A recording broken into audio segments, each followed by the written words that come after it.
O'zbekiston Respublikasi Konstitutsiyasi bilan so'z erkinligi kafolatlangan.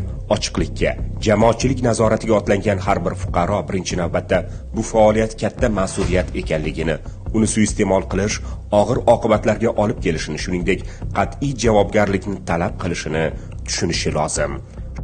Shu bilan birga ochiqlikni niqob qilib olib, xalq ishonchini oson pul topish manbai, davlat idoralari hamda huquqni muhofaza qilish organlariga tahdid qilish quroli, jamoatchilik nazorati institutini omma kayfiyatiga ta'sir qilish instrumentiga aylantirib olganlar ham yo'q emas. Elita media mas'uliyati cheklangan jamiyatiga qarashli Taftish.uz vakillari yuqorida ta'kidlaganimizdek jamoatchilik nazorati kabi adolat pardasi niqobi ostida jinoiy guruh tuzib, tovlamachilik va firibgarlik sodir etib kelganlar. Bular jinoiy guruh yetakchisi Taftish.uzning norasmiy rahbari 1988-yilda tug'ilgan G'ayrat Abirayev, jinoiy guruh a'zolari muxbirlik lavozimlarida ishlagan 1992-yilda tug'ilgan Azizjon Yo'ldoshev, 2000-yilda tug'ilgan Sardor Hamidov, 2006-yilda tug'ilgan Marjona Ishquvvatova hamda 1998-yilda tug'ilgan Dilshod Nishonovlardir. Jinoiy faoliyatini daromad manbaiga aylantirib olgan Abirayev boshchiligidagi jinoiy guruh murojaatchilarni aldash bilan bir qatorda fuqarolarni obro'sizlantiruvchi yoki boshqa usulda sharmanda qiluvchi videolarni tarqatish bilan tahdid qilib yoki shunday videolarni internet orqali e'lon qilinganidan keyin o'chirib berish evaziga fuqarolardan pul talab qilish bilan shug'ullanib kelgan. Ya'ni kelib tushgan murojaatlarni yoritganligi uchun bir tarafdan mablag' olgan bo'lsa, tayyorlangan materiallarni o'chirib yuborish uchun ikkinchi tarafdan pul talab qilishgan. Joriy yilning noyabr oyida jinoiy guruh a'zolari Yo'ldoshev va Nishonovlar jinoiy guruh rahbari Abirayevning topshirig'iga ko'ra Chilonzor buyum savdo kompleksi rahbariyati bilan mazkur hududdan do'kon sotib olgan fuqaro o'rtasidagi kelishmovchilik haqida bozor ma'muriyatini obro'sizlantiruvchi video lavha tayyorlab, joriy yilning 5-dekabr kuni Taftish.uz YouTube kanaliga joylashtirilgan. Bizning bozor hududiga Taftish.uz muxbirlari keldi. O'rganish davomida bizni hamma hujjatlarni asoslantirib berdi ularga. Ulardan so'ragan barcha savollarga javob berildi. 3,5 soatcha syomka bo'ldi bozor hududida.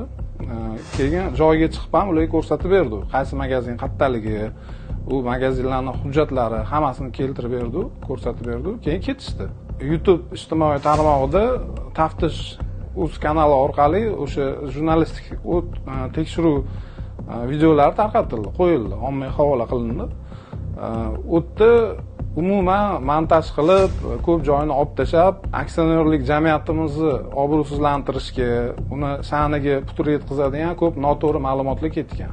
Vaholanki tadbirkor va bozor ma'muriyati o'rtasidagi ziddiyat allaqachon sud organlari tomonidan ko'rib chiqilib, qonuniy qaror qabul qilingan. Taftish.uz ommaviy axborot vositasi vakillari buni juda yaxshi bilishgan, lekin murojaatchining mablag'i evaziga material bir tomonlama yoritilgan. Shundan so'ng Abirayev jinoiy guruh a'zolaridan biri Sardor Hamidov orqali bozor ma'muriyati bilan bog'lanib, videoni o'chirib berish uchun 40 million so'm pul mablag'larini ta'magirlik yo'li bilan talab qiladi. Barchani kiritamiz, bu siz bilan o'rtamizda bir ishonch tushuni qilingan. Qimmat necha bo'larkan? Summasi 40 million so'm. 1 ming video. Yo'q, bo'lmadi. Narigi video bilan bog'liq masala o'shanda. Ayni videoni o'chirib tashlagan bo'ladi. Video qisqacha qilib, uni ommaga tarjimon Telegramda chiroyli material qilib qo'yamiz. Evaziga esa videodagi holat o'z tasdig'ini topmaganligi to'g'risida Telegram kanalida xabar joylashtirishga va'da beradi. Bo'ladigan gap, biz sizga qonuniy yordam. Qonuniy deganda shu odam mana shunaqa murojaat qilgan edi. Bu odam murojaati sudi bo'ldi. Holat tasdig'ini topmadi. Deb o'rnida material qo'yiladi. O'chirilgan. Tushundingizmi? O'rnida shu material qo'yiladi. Bu tasdig'ini topmadi material. O'rnida o'sha materialni qo'yiladi. Bizni rahbariyat bilan maslahatlashganimizdan keyin rahbariyat bo'ldi, majbur bo'ldi, pulini beringlar, mayli beror pulini deyishdi. Keyin bizni adashmasam shu 29-dekabrlarda 10 million tashlab berdi. Keyin o'sha qolgan summani biz ko'chira olmadik, chunki banklar ishlamas edi. O'sha yangi yilga oldixga chiqib ketdi. Keyin 5-dan ish kuni bo'lishiga qaramay, ular bir necha marta so'radi bizdan pulni. Qolganini tashlab beringlar dedi.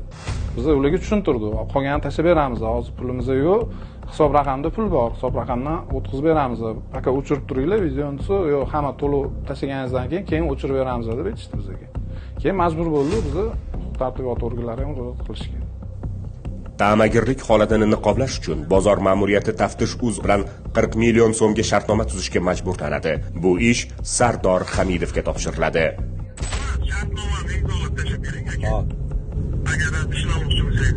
Shartnoma imzolaymiz, qolgan summasini 30 borsa o'chirib berasiz.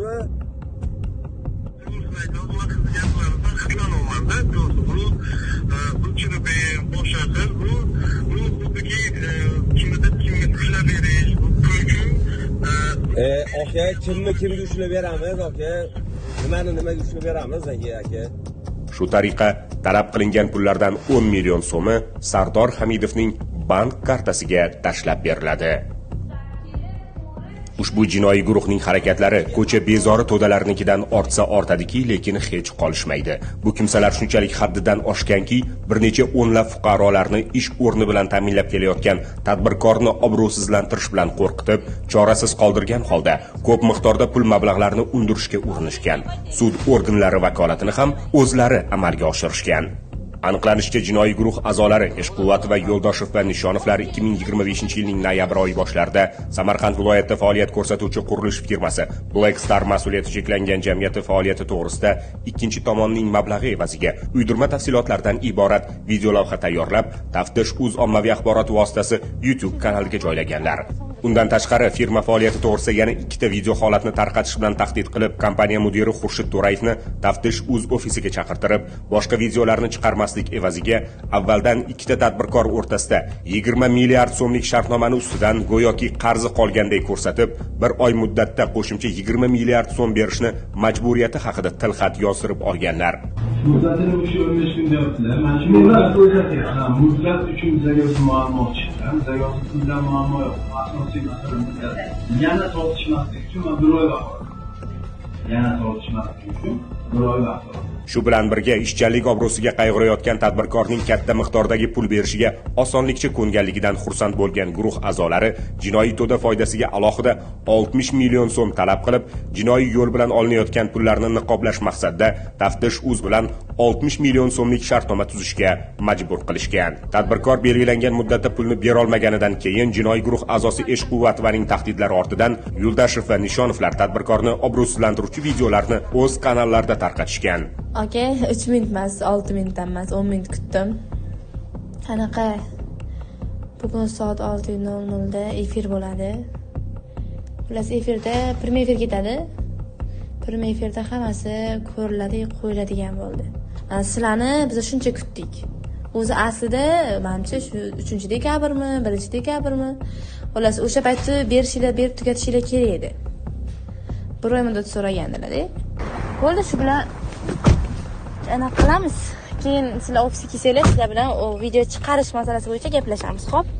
Chorasiz qolgan tadbirkor ushbu videolarni o'chirtirish evaziga joriy yilning 8-yanvar kuni jinoiy guruh a'zolaridan birining bank kartasiga 30 million so'm pullarni o'tkazib bergan. Jurnalistik tekshiruv bahonasida go'yoki haqiqatni talab qilib, xalqqa yordam berayotganligini tinmay vaj qilib ko'rsatib, qonuniylikni ta'minlash borasida bong urib kelayotgan jinoiy unsurlar uchun aslida inson huquqi va qadr-qimmati sariq chaqaga ham arzimagan.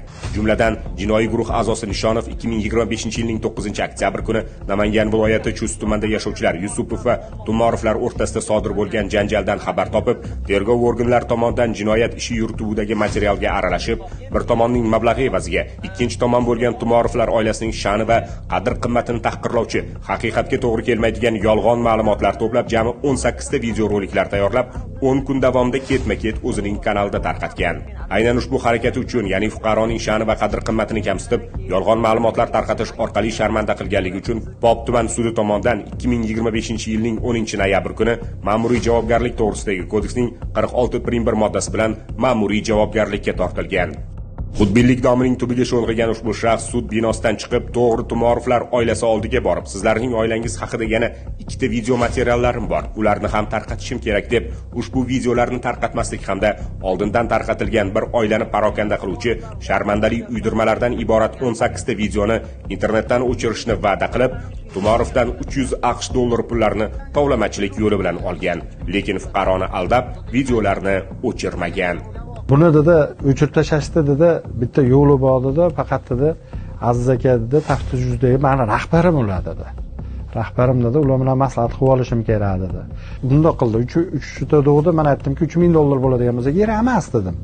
Kerak emas dedim. Yo'q dedi, $300 dedi. $300 dedi. Men keyin cho'mchagimdan chiqazdim, men agar shu bilan o'chirib tashlasang, mana $300 dedim. Bu keyin dedi $300 ni cho'mchakka soldida. Buni dedi ikkilasini ham o'chiraman dedi. Narigi 18 ta videoni ham o'chiraman dedi. Men bilingizda dedi, ijtimoiy tarmoqqa chiqazib, nominani oqlab qo'yaman dedi. 3 kun, 4 kun o'tdi, 5 kun o'tdi, video chiqmadi ham. Lekin narigi 18 ta videodan birontasi ham o'chmadi. Shundan keyin o'z jinoiy harakatlarini davom ettirib, $300 ga qanoatlanmasdan jinoiy sherigi Yo'ldashev bilan birga qo'shimcha 1.800.000 so'm pullarni berishni talab qilgan. Bizdan 15-kuni telefon qildi, meni ko'zim ko'rmaydi dedi.